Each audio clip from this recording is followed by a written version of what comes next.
last time you took a look at your life insurance policy? Do you know when it ends or if those monthly premiums start to rise when you hit a certain age? I'm 7 News consumer anchor Diane Lee looking into the top 7 most costly life insurance policy pitfalls.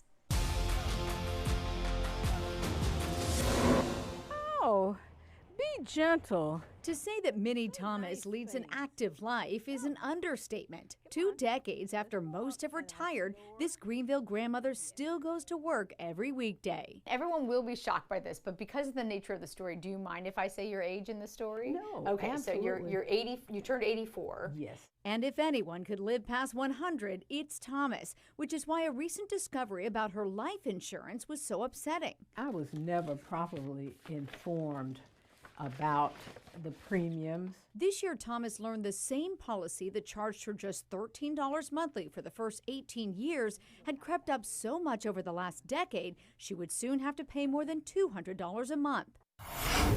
That puts premium bill creep at number 7 of the most costly life insurance oversights. You know, one thing I thought, I said, now if I live to be 99, I'm going to be paying $300 or $400 a month for insurance. She urges others to review their policy without delay.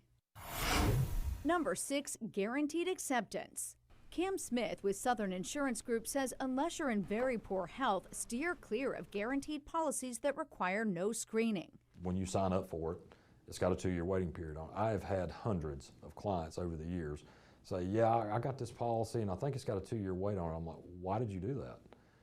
You're healthy. You know, why wouldn't you purchase something that's in full benefit immediately? Smith says often you could pay less for a policy that covers you the moment you make your first payment.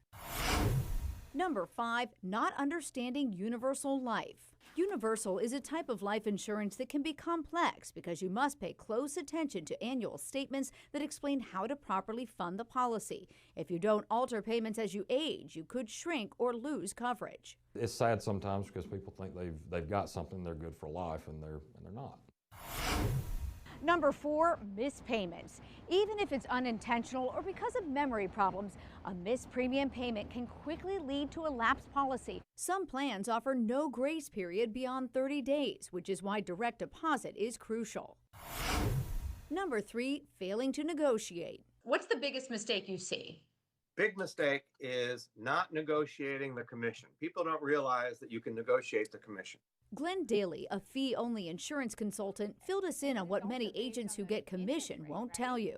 Some policies have a term rider. It can be called like supplemental coverage or supplemental insurance rider that you can put on top of the base coverage that pays a lower commission. And so what you get is a policy that has a combination of lower premium, higher cash value, maybe a higher death benefit, driven by the fact that you have reduced the agent's commission. Number 2, missing key riders. Speaking of riders, another one you may not want to miss out on is the accelerated death benefit.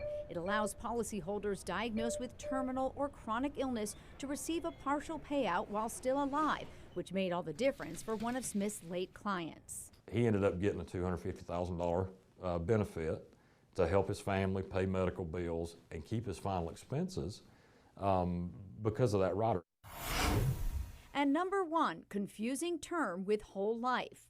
Until this year, Thomas didn't realize she had term insurance, which, unlike whole life, has a fixed end date. I just wanted my children to have enough to bury me. So before she turned 85, the age at which many companies will deny new policies, she quickly switched to a whole life plan that even has lower premiums. You know, check your policies. Be well informed, because 32 years ago, I was in my 50s and should have researched more. So in short, it is important to review the terms of your policy every few years in case it makes sense to change plans. And make sure that you keep your address and contact information up to date with your life insurance company.